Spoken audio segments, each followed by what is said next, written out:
Good morning, good afternoon, or good evening, depending on where you are joining us from today.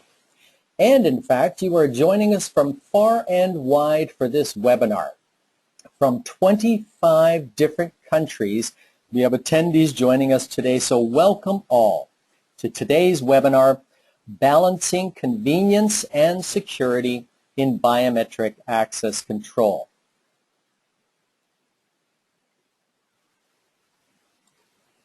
My name is Peter O'Neill, and I am the president of Find Biometrics and Mobile ID World. Along with our panelists today, I have just returned from ISC West in Las Vegas, the largest physical access show in North America, and it was hopping. So we have lots to talk about today. Be sure to stay on top of all this breaking news by visiting Find Biometrics, or if mobility is more your focus, our sister site, Mobile ID World. Now in our 14th year, we cover the market like no one else with in-depth articles, insights, the largest yearly review of our industry, newsletters, interviews with the leaders in this space, and of course, our now famous webinar series. And this month, all month long, we are focusing on physical access. As I said, we have a lot to cover today, so I'm going to jump right in. Please note, to ask a question, just type it into the dialog box in your go-to control panel on the right side of your screens at any time. Please don't wait until the end, as this will give us an opportunity to manage your questions, and we'll do our best to answer as many as possible at the end. This webinar will last about 40 minutes in total and will be recorded and available at findbiometrics.com.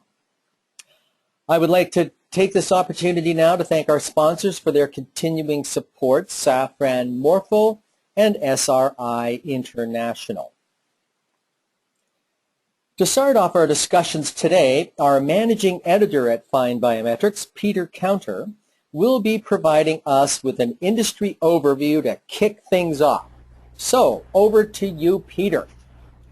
Thanks very much for that introduction, Peter. So, let's start off today with a brief overview of what physical access control is and the markets. Physical access control starts with a very simple question: how do I lock my door? There are a lot of ways to do this, but as you can see there, biometrics at the bottom, that is the most ideal. There are a lot of reasons for this. 3 of them stand out. Unlike a key device, a biometric factor can't be lost, stolen, or borrowed. Unlike a password or PIN, a biometric factor can't be forgotten by a user, guessed by an intruder, and it doesn't need to be regularly reset in order to keep up with best practices. Unique to biometric access control is its versatility. Thanks to the wide variety of biometric solutions and modalities available in physical security, there's no need to compromise when looking for the best technology for your specific scenario. So essentially, biometrics are both versatile and intuitive. They're a security solution that has room for convenience. And that brings us to the market. The most recent numbers on the global access control market are glowing. A 5-year forecast from Research and Markets predicts that the market's going to grow at a compound annual growth rate of 10.6%, reaching approximately $10.4 billion by the year 2020. According to the report, the importance of biometrics in this market is increasing, especially now that biometric technology is working in conjunction with mobility and the cloud. The convergence of strong authentication with technologies of convenience like this, that's allowing for the development and deployment of more user-friendly access control solutions.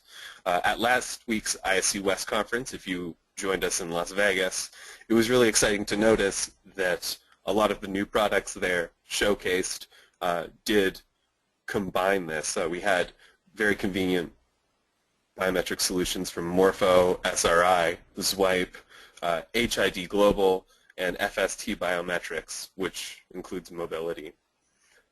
Next slide. The government and...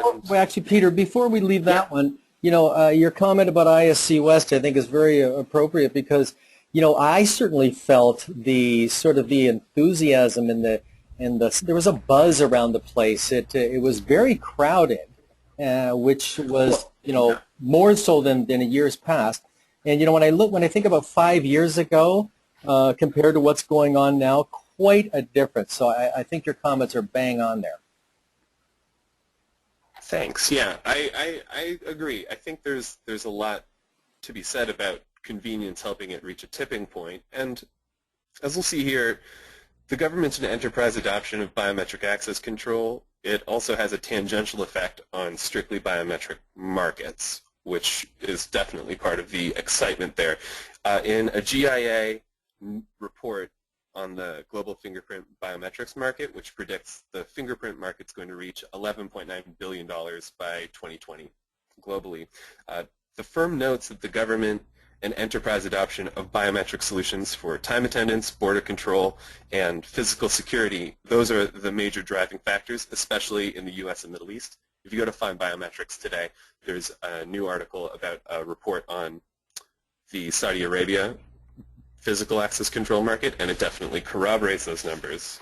And I get the sense that a lot of you listening will feel validated by that analysis because it highlights how biometrics, rather than being their own separate island of quote-unquote next-generation technology, they're actually a natural progression forward in existing situations that we've always had to deal with. Like I said before, we've always needed to lock our doors. So that brings us to different ways to do this. It's very diverse, the modalities in this area of deployment. The four major ones we report on at Find Biometrics on a regular basis are fingerprint, iris, facial recognition, vein recognition, but there's definitely room for growth here. It's easy to imagine voice and behavioral biometrics being added in as additional factors, and there are definitely other modalities on the fringes there that will play a larger role.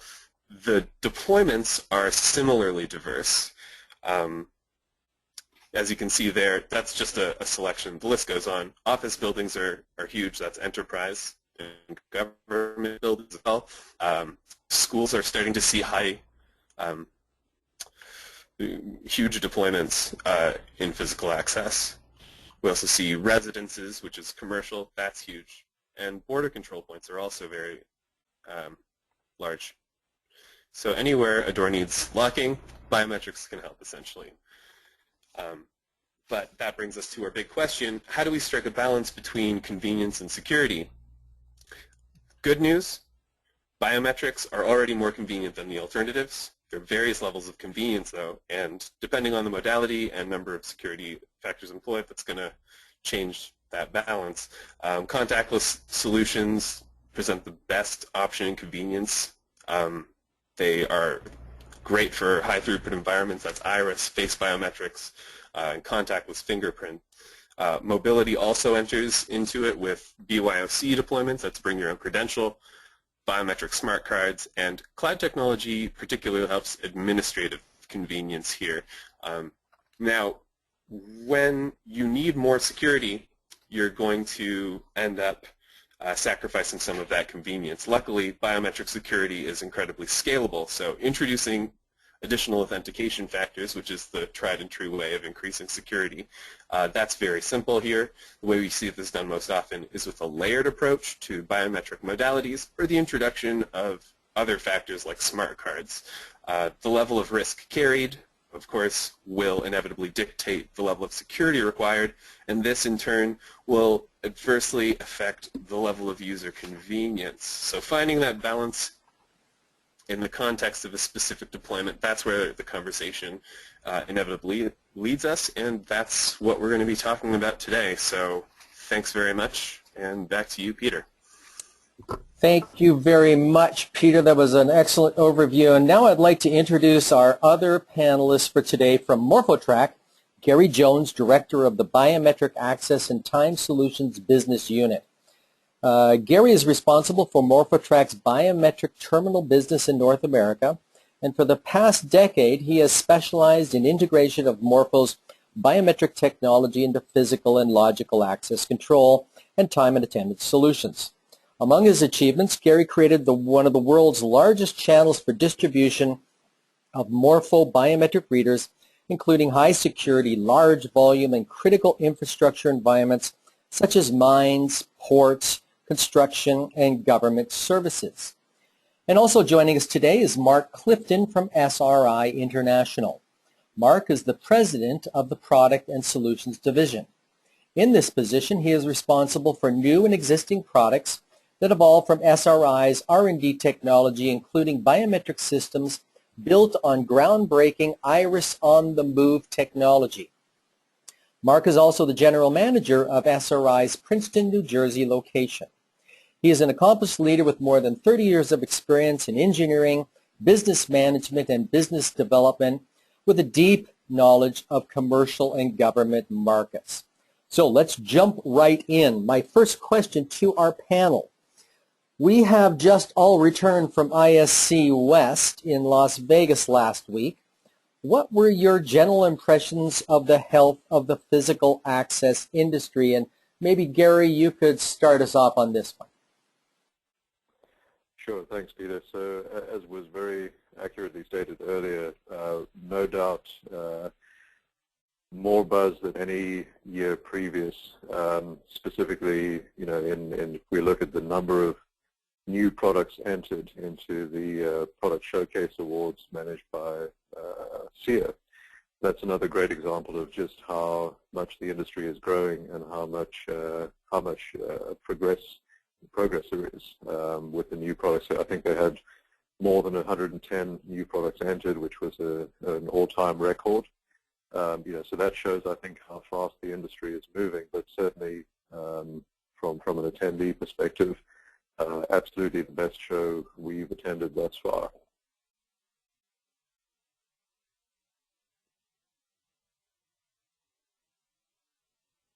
So Peter, I'll jump in. So my impressions of ISC was it was very busy. There was a lot of people there. The traffic flow was quite high. So it was probably the best ISC that we've attended. But the other thing that I found was the international nature of ISC has grown quite a bit. From the leads that we recovered from the show, the number of international countries represented has grown exponentially. So I do see that the access control is becoming very much a global enterprise and not just one that's just U.S. focused. So the rest of the world's getting on the bandwagon.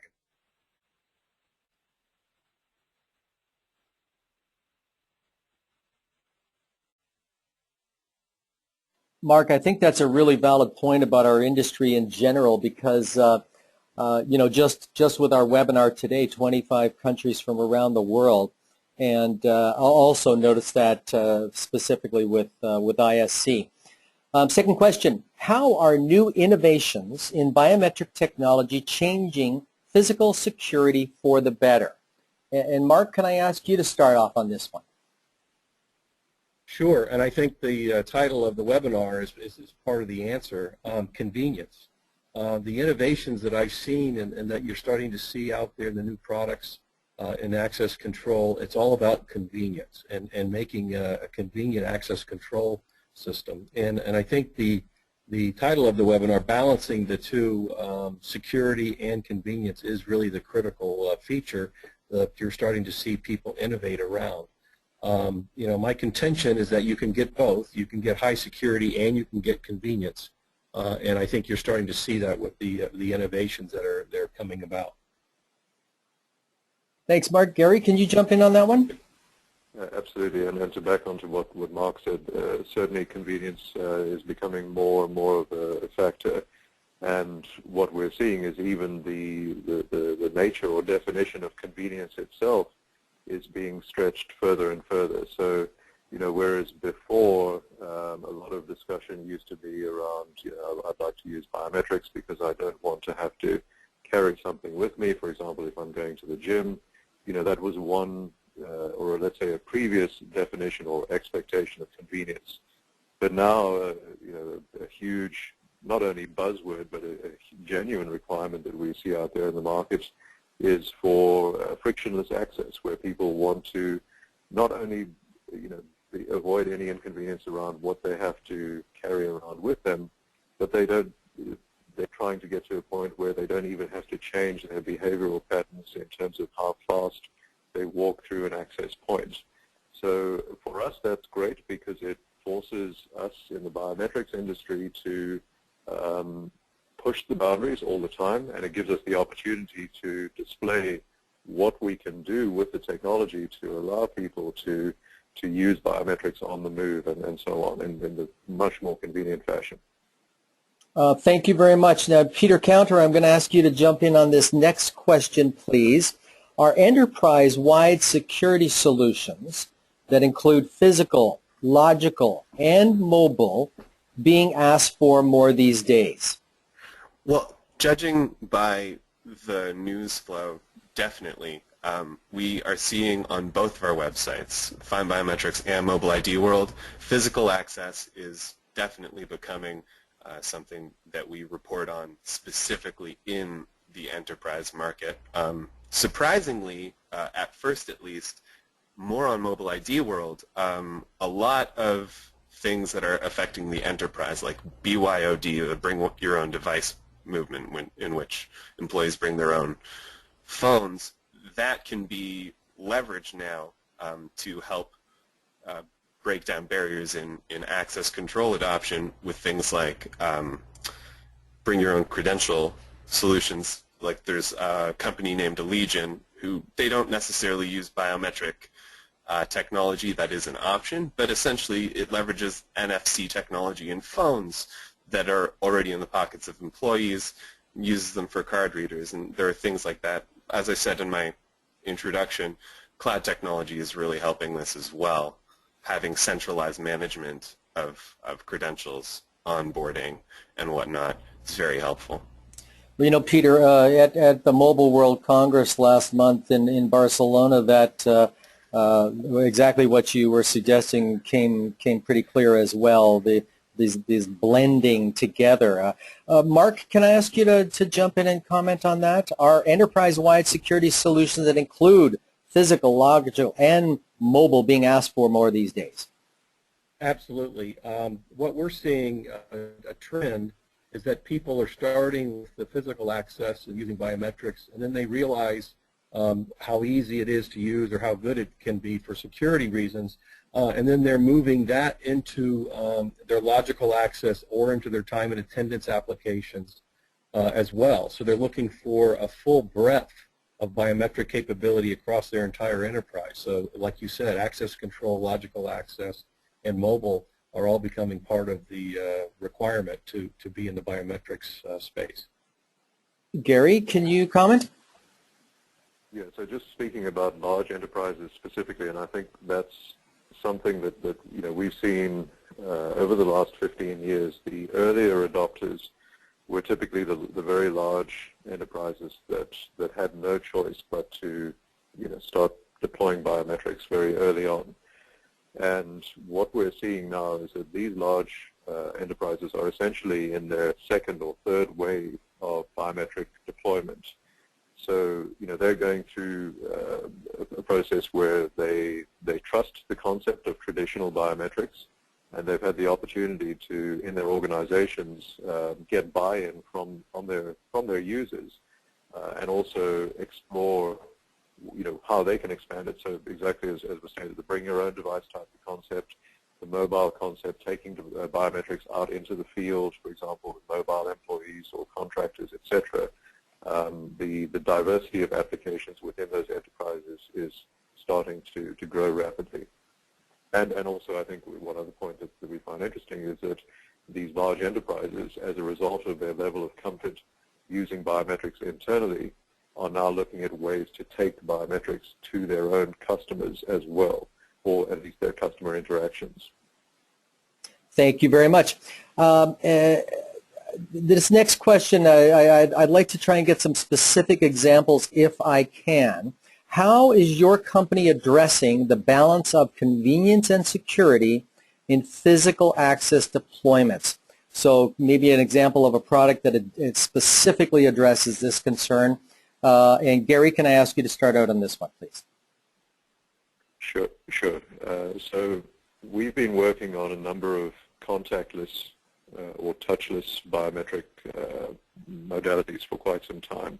Obviously, the more traditional ones, facial recognition, iris recognition, but more recently, I guess the biggest move or the advancement that we've made is in the field of touchless fingerprint biometrics with the product that we actually entered into the new product showcase called the Morpho Wave.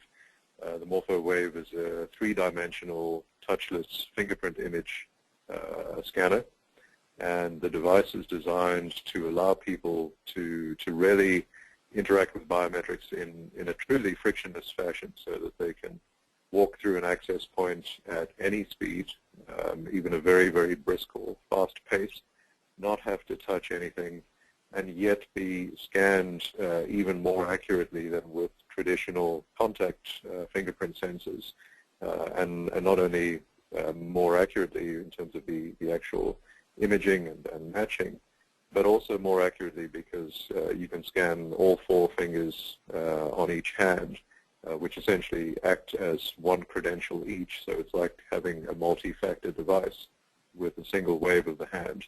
So this is, I think, a great example of how biometrics is really being pushed to the next level, where it becomes super convenient but also extremely fast and easy to use, and does not get in the way of moving very large numbers of people through what would have previously been considered as choke points. It's really important in many industries to get people into the working environment very, very quickly and safely. And that's one great example of how biometrics is allowing companies to do that. Thank you very much. Mark, could you step in? Yes. Some examples of real-world situations are certainly in the airport industry, where the number of travelers is going up by probably 50% over the next 5 years, yet the number of airports are not going to expand by 50%, so the airports have to do more with less. Deployments such as the Iris on the Move capability that we offer, these portals that you can simply walk through, and as long as your eyes are open, they can recognize you with iris recognition. You walk through at a normal pace, and the recognition occurs by the time you get to the other end of the portal. Using that for gates, for e-gates, and for those sorts of situations at airports can speed up the travelers' access into the airport or into the immigration line or something of that nature. So what we're seeing is that people that are pressured to do more with less and do have throughput issues and things like that really need the speed, need the convenience, but they also are not willing to give up the security. And so they are striving to still maintain the security and have the convenience. So we're seeing that balance happen. We're seeing a lot of people ask the question, can I get both? And I think the answer is yes, you can. You're starting to see the products come out that do provide ease of use, high throughput, and high security. Well, and it's interesting because going back to ISC, just for our attendees, I had a chance to see both of these products in use, and it's quite remarkable how far the industry has come in terms of trying to address, the convenience and security areas. And if you haven't seen these things live, or we shot some video there that'll be being put out later this week, take a look. It's quite remarkable how far it's come. Next question, what are the main challenges in deploying biometric access control, and how are they being addressed? Mark, could I ask you to start on this one, please? Sure. So one of the challenges is working with the access control industry and making sure that your products actually fit the standards and the interfaces that they're expecting. Some of the there's a lot of legacy access control systems out there, so the ability to interface with some of these legacy systems without adding additional complications and cost is very important. And I think that not having to replace your entire access control system to add biometrics is also very important. So what we offer is really a solution that can be combined with any of the existing access control systems out there and interface with those in a very seamless manner. And Gary, could you comment, please? Yeah, I certainly agree with Mark 100% there. The integration is a key function of a successful deployment, so that everything is seamless and that the operator experience doesn't need to change significantly. One other point I'd like to touch on is that the field of biometrics is a profession. It's a field of expertise, and what we see too often is the tendency for people to jump in on the installation side without actually learning the technology and understanding it properly first, or treating it like any other device. Now, obviously, it has common elements to other technology products that are out there, but biometrics is, what we like to emphasize, that there is a science behind it, and it's something that should be treated as a profession. And ideally, when customers are going out or end users are looking for solutions, it's always good to find integrators who have genuine experience with the technology. It's good to find integrators who can provide good references and case studies, because configuration of systems, proper design, as with anything, is very important. So we like to emphasize the training and education piece within biometrics. It's fundamental to success, and will make a big difference in the actual outcome and the longevity of the system. Great, and actually I'm going to lead into a question we've had from the attendee side, and I'll just remind the attendees, if you have a question, please just type it in. We're getting some already. It ties into what we were just talking about, and the question is, how great a challenge is dealing with regional differences where, say, facial biometrics may not be accepted because of local beliefs? Anyone can jump in on this. Sure. So a quick comment I can make there is absolutely, as a global company, we see these differences, by region, but we also see these differences driven by industry. For example, in certain industries, you may have certain working conditions that force a particular biometric to be used over another, or it could be a function of culture. It could be, a function of many different, even the elements themselves, whether it's outdoors or indoors. And I think that's why, if you look at the industry leaders in the biometric space, we all focus on multimodality. You listed earlier, Peter, in the presentation, the sort of top biometrics that are used, fingerprint, iris, and face as being the most prevalent. And I think the important message is that typically we see that irrespective of the challenges that may exist, and what the drivers are for excluding any particular category, usually one of those three technologies will suit pretty much any requirement, or in fact a fusion of two or three of those in some circumstances.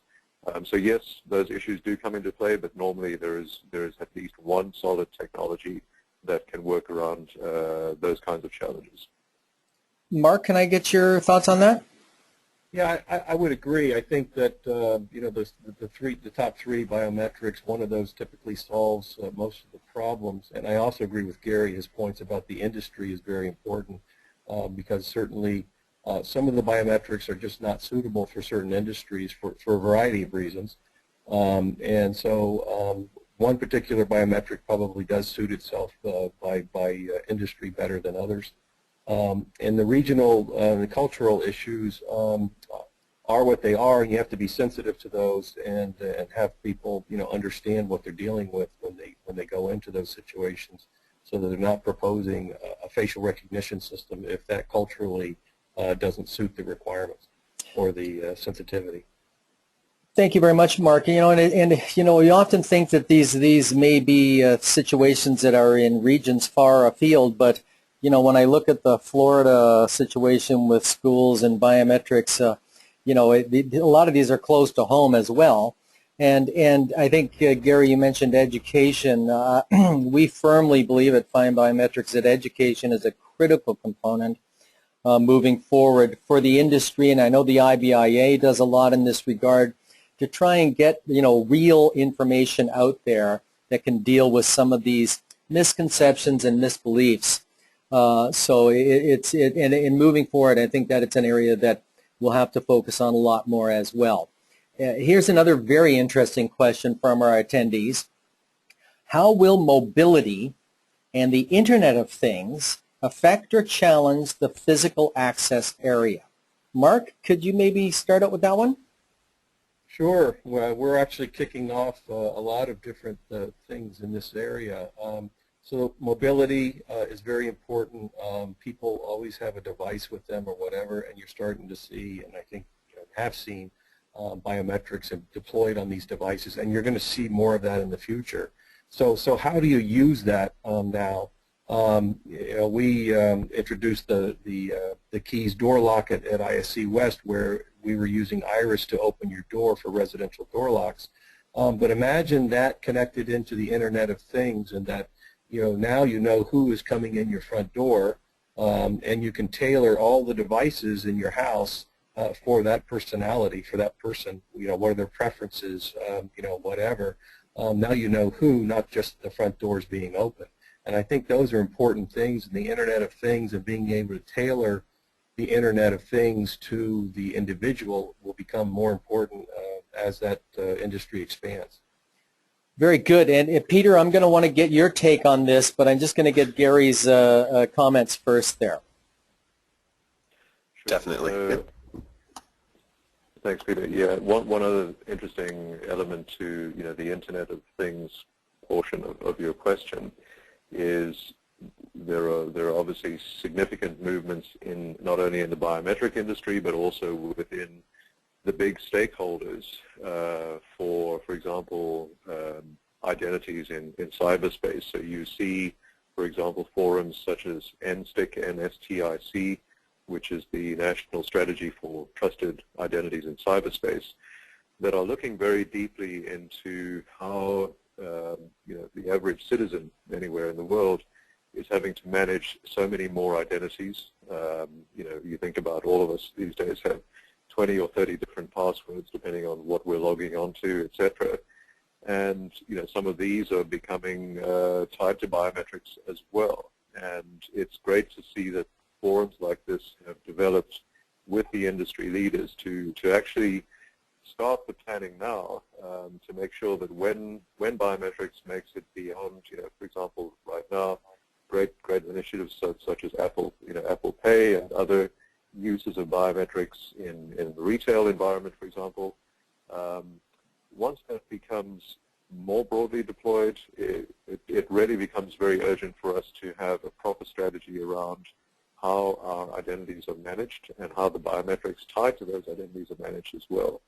So we, as part of the industry, we are very, very involved in not only ensuring that biometric technology can suit everything from consumer type applications all the way to the mega users within law enforcement and forensics, but also making sure that the biometric data itself can be very well secured and very well managed for different levels of assurance or authorization.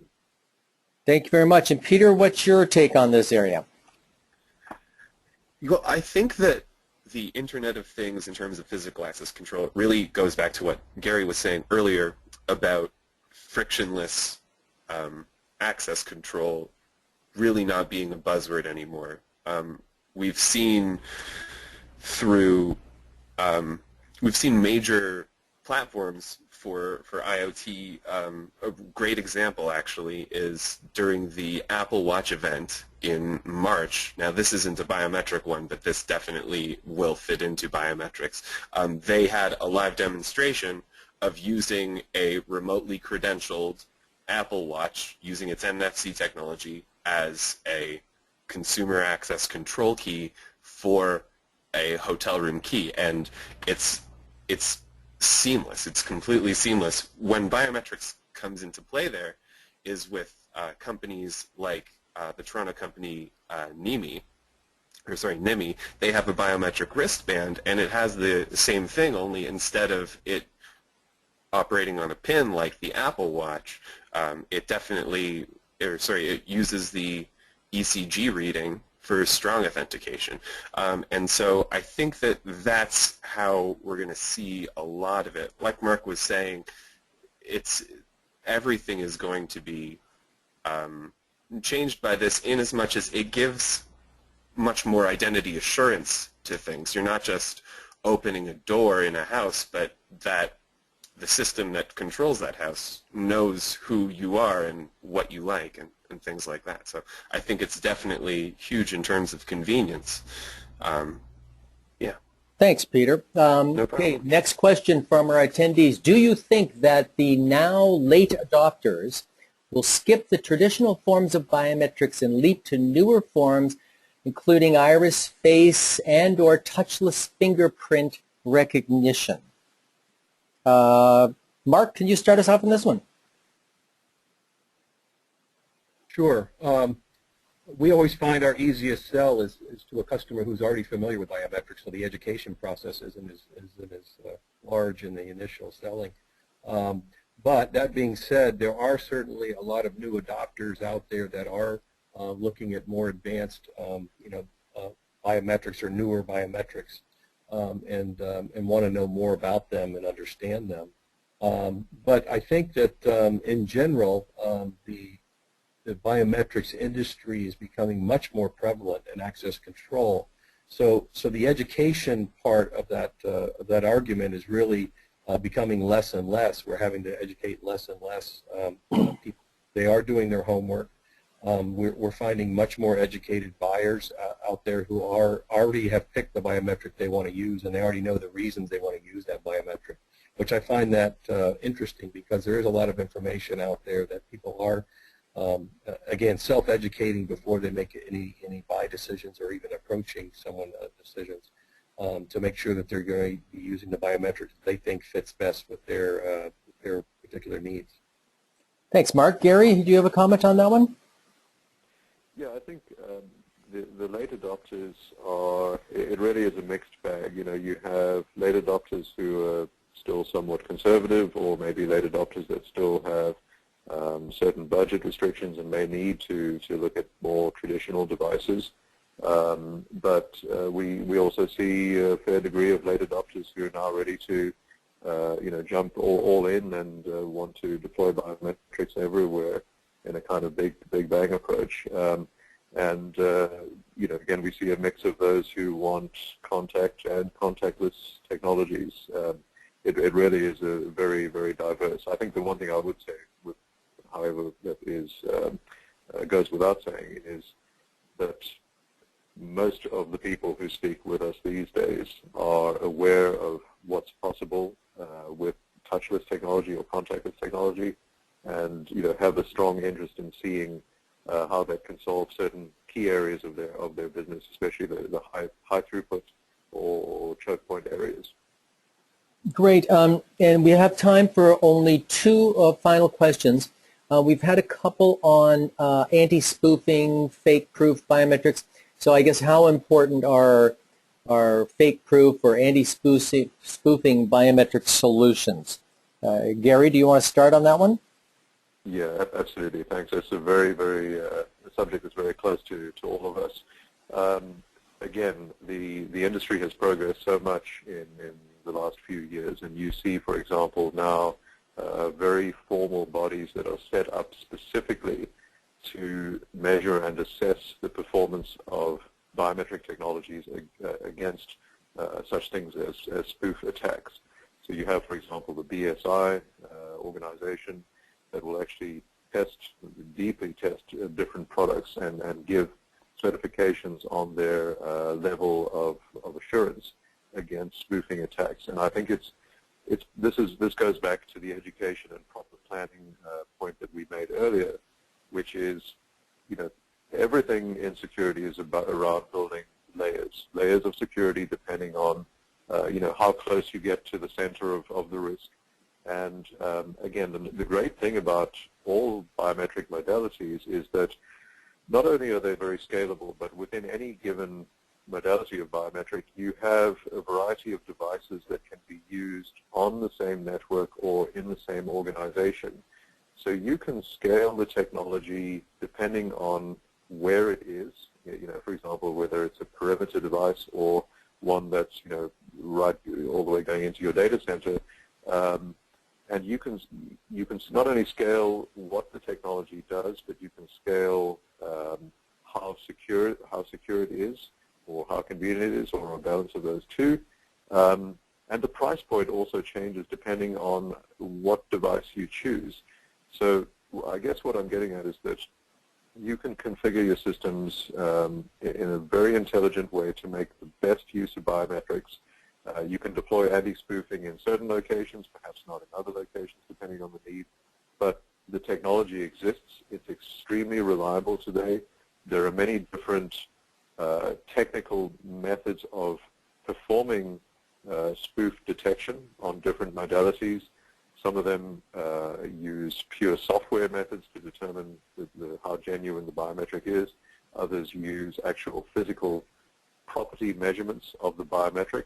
And again, a great resource is the BSI labs and the BSI organization, where you can go and look at how your biometric technology measures up against others in the industry. Thank you very much. Mark, do you have anything you'd like to add to that? Sure.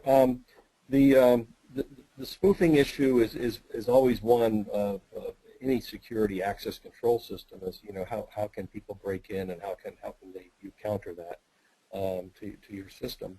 What we see in the news recently, though, is that the cyber threat is really the one that people seem to be most vulnerable to, and one that we really haven't solved completely. I believe, like Gary said, there's a lot of ways to add capabilities in a biometric system to prevent spoofing, and you can do multi-modalities and other devices to prevent the spoofing.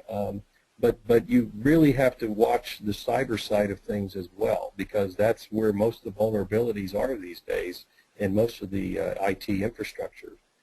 So you might have the best biometric anti-spoofing system in the world, but if somebody can get in through another IT-oriented path, you really haven't solved the problem. So it is layers of security. It is risk, balancing, and where do you want to put your time and effort? It has to be an even and a total solution throughout your enterprise. Very thorough answer, gentlemen. Final question. We're getting a lot of really good questions, so thank you, attendees. Is privacy an area that needs to be addressed up front? Mark, maybe you could start us off on that one. Sure. Yes, privacy is an important feature in any biometric collection system, and how is the information going to be managed, and what's going to be done with the information. Early in my career in biometrics, I got asked, this is all this sounds like Big Brother kinds of stuff, and I said, well, it's not. It's a technology, and technology can be used for good, and it can be used for bad. So I think it is important to be addressed up front. I do think that when you start to see biometrics on mobile devices where people own their own biometric on their device, it gives them a higher sense of security that biometric's not going to be used for nefarious purposes. So, there are ways to address that as well. But the other thing that I like to say when people bring up the privacy issue is how much information you already share because you use an Android or an Apple device, and the amount of information that they're storing and recording about you is phenomenal. So a biometric information isn't that much more than what's already being collected about you. So we've already given away a lot of our privacy to these vendors that record basically everything you do on your phone. Thank you. And Gary, can you close us off, please? Sure. So to add to what Mark said, I think two other important points. The industry leaders in biometrics, it's critical to our success that we build into the technology mechanisms to protect privacy. If we don't do that, we're not going to be successful as businesses. So I think it's important to mention that good biometric technologies, especially those in access control, are very consciously designed, or specifically designed, not to invade privacy and not to put biometric data at risk. So you'll see that whether it's a fingerprint or iris or other system, especially in access control, the default way that these systems are configured is that biometric data is never stored. So in other words, we don't store fingerprint images, we don't store iris images. All we store is biometric templates, which in effect are like binary codes, nothing but ones and zeros. And those codes are only of use for comparison against an actual biometric that's presented at the reader. So that is something that's really critical to ensuring that you don't get huge resistance. And you asked an important question. These types of discussions should happen well in advance of a deployment, and that goes back to the earlier point about planning and design of a solution. The solution is not just the implementation and turning it on, but it's also about who you need to engage in the organization, the HR department, and so on. So that's something that's really critical to the successful deployment. And I think one other point I want to mention is an often overlooked method of deploying biometrics, not so much in traditional access control where you're managing employees, but if you're talking about access control where maybe you're managing something like a membership base. A very interesting project that we did with one of the largest gym organizations worldwide, where they have now successfully enrolled approximately 5 million members who attend these gyms, was based on an opt-in principle, where not only did they go through the mechanism of informing their users what data is being stored, and that it was pure templates, binary data, but beyond that, they also said to their members, we're not forcing that you use the biometric system. It has a huge degree of convenience. So if you would like to use it, you may opt into the system. And what do you know, in a deployment as large as that, I think they were reaching opt-in rates of extremely close to 100%, just because it wasn't forced on their user population. And in fact, the system grew itself exponentially because of the convenience that came as a result. But other systems where we've seen people try to force or mandate it without planning have not gone as smoothly. So I think that's quite key to goes back to the planning and education element of these systems. Boy, there's that education scenario again, Gary. It's so critical for our industry to make sure that end users fully understand exactly what's going on.